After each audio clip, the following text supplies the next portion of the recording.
हरे कृष्णा। मैं अतुल्य निमाईदास एक बार फिर से आप सभी के सामने हूं और अनलॉक न्यूमरोलॉजी के अंडर एक नया वीडियो आपके लिए लेकर आया हूं। जी हां, पिछला वीडियो जो हमने डाला था रेमेडीज फॉर मैरिज, मतलब शादी जल्दी हो जाए उसके लिए कुछ उपाय, कुछ अच्छे मंत्र, कुछ अच्छी रेमेडीज जो व्यक्ति कर सकता है, चाहे वो लड़का हो या लड़की, उसको बहुत अच्छे उसके रिजल्ट्स मिल सकते हैं। और आई एम श्योर कि जिन्होंने उसको फॉलो कर रहे हैं हो सकता है उन्हें रिजल्ट्स मिलना शुरू हो भी गए हों, बट नहीं हुए तो थोड़ा सा धीरज रखिए, थोड़ा सा धैर्य रखिए, थोड़ा सा पेशेंस रखिए, आपको जरूर उसके रिजल्ट्स मिलेंगे।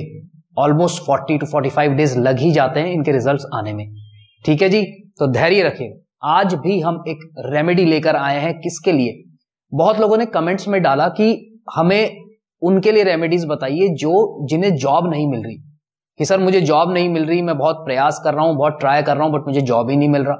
तो कौन सी रेमेडीज करें, कौन से मंत्र करें कि हमें जल्दी से जॉब लग जाए?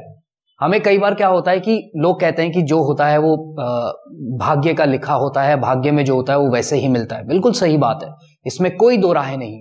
परंतु कई बार हमारे एफर्ट्स उतने पूरे नहीं पड़ पाते कि हम जो हमारे भाग्य में लिखा है उन तक पहुंच पाए। अगर मुझे आज जयपुर से दिल्ली जाना है तो मुझे कोई ना कोई ट्रांसपोर्ट का सहारा तो लेना ही पड़ेगा, चाहे वो गाड़ी हो, चाहे वो बस हो, चाहे वो ट्रेन हो, चाहे वो फ्लाइट हो। ठीक है, उसी तरीके से जो मंत्र होते हैं, जो रेमेडीज होती हैं, ये हमारे लिए उस ट्रांसपोर्ट की तरह काम करती है। तो हमें वहां तक पहुंचना है, हम ट्राई कर रहे हैं, पर हमें नेचर से, हमें इस यूनिवर्स से, हमें भगवान से सहायता चाहिए। तो अपने से बड़ों से सहायता लेने में कोई बुराई तो नहीं है, तो इसीलिए इसमें कोई बुराई नहीं है। आप करिए, आपको जरूर उसका फल मिलेगा। तो आज हम लेकर आए कि अगर आपकी जॉब नहीं लग रही तो आप कौन से मंत्र, वो कौन से रेमेडीज आप कर सकते हो।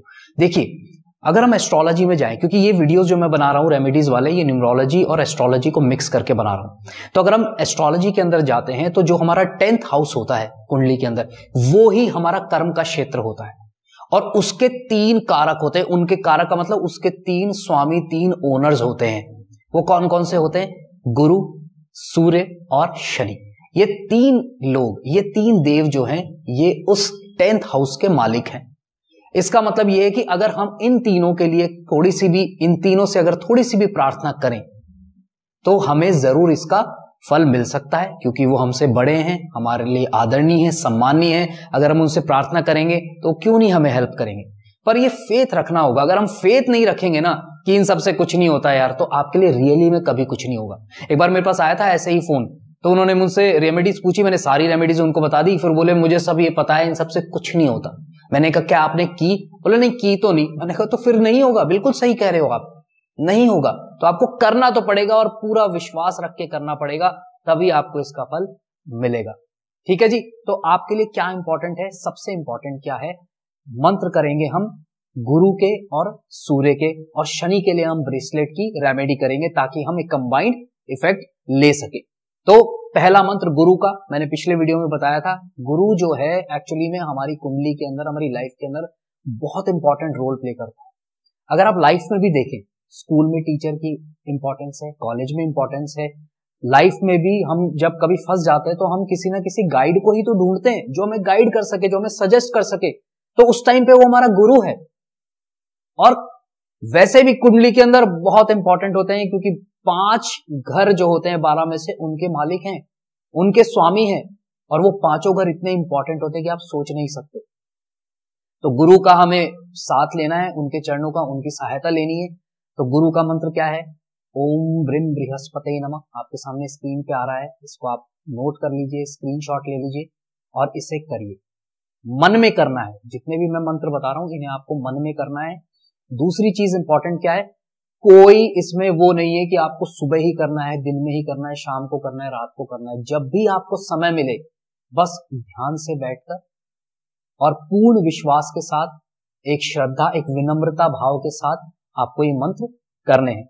चाहे तो आप उंगली पे काउंट कर सकते हैं, चाहे आप रुद्राक्ष की माला पे कर सकते हैं, डिजिटल काउंटर्स आते हैं, डिजिटल काउंटर्स पे कर सकते हैं, कोई प्रॉब्लम नहीं है। इसमें कोई रोक टोक नहीं है, इसमें कोई हर्डल्स नहीं है, कोई रूल्स नहीं है कि नहीं आपको ऐसे ही करना पड़ेगा। हाँ, माला पे करते हैं तो बहुत अच्छी चीज है, उसमें आपको रुद्राक्ष भी हाथ में रहेगा, तो शिव जी का भी साथ साथ आपको सपोर्ट मिलता रहेगा।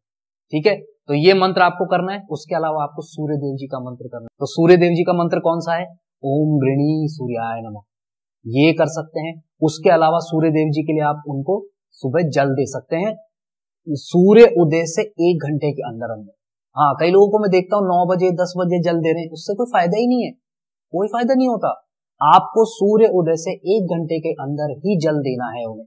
तांबे के लोटे में आप ले लीजिए, उसमें कुछ फूल पत्तियां डाल लीजिए, गुलाब के फूल डाल लीजिए, चावल रोली डाल लीजिए, नहीं तो कोई दिक्कत नहीं है, आप ऐसे भी करा सकते हैं। हाँ, ये चीज ध्यान रखिएगा कि वो नीचे जमीन पे अगर गिर रहा है तो उसके छींटे आपके पैर पे नहीं आने चाहिए, या तो डायरेक्ट नीचे कहीं ऐसी जगह जाए। बेस्ट क्या होता है, गमला रख लीजिए, गमले में उस पानी को ऑफर आप कर रहे हैं और पानी सीधा गमले में जा रहा है या गार्डन में जा रहा है, ठीक है। तो किसी का पांव नहीं लगना चाहिए, ये चीज ध्यान रखिएगा।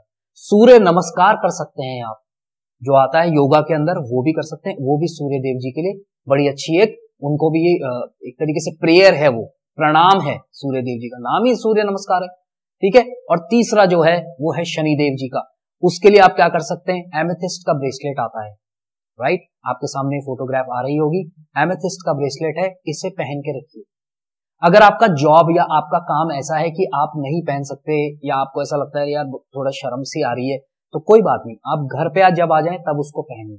दिन में कम से कम 1.5 से 2 घंटा वो आपके शरीर से लगा हुआ होना चाहिए, ठीक है। बाकी टाइम उसको पॉकेट में रख लीजिए, कोई प्रॉब्लम नहीं है। बाकी दिन में आप उसको जब घर आ जाएं तो आप उसको अपने हाथ में पहन के रख सकते हैं, कोई भी हाथ में पहन लीजिए, लेफ्ट में पहनना चाहे लेफ्ट में, राइट में कोई दिक्कत नहीं है। ऐसा कोई रूल नहीं है कि आपको लेफ्ट में ही पहनना है या राइट में ही पहनना है, ठीक है। तो आई होप कि आपको ये तीनों चीजें क्लियर हो गई होगी। अगर आपको कोई भी कंफ्यूजन है, कोई भी आपको डाउट है, कोई भी संशय है, तो आप कमेंट में पूछ सकते हैं। अगर कमेंट में नहीं पूछना चाहें, डायरेक्ट बात करना चाहें व्हाट्सएप पे तो, या कॉल करके बात करना चाहें तो आपके सामने नंबर आ रहे हैं, इस नंबर पे आप कर सकते हैं, कोई डाउट नहीं है, कोई प्रॉब्लम नहीं है उसके अंदर, ठीक है जी।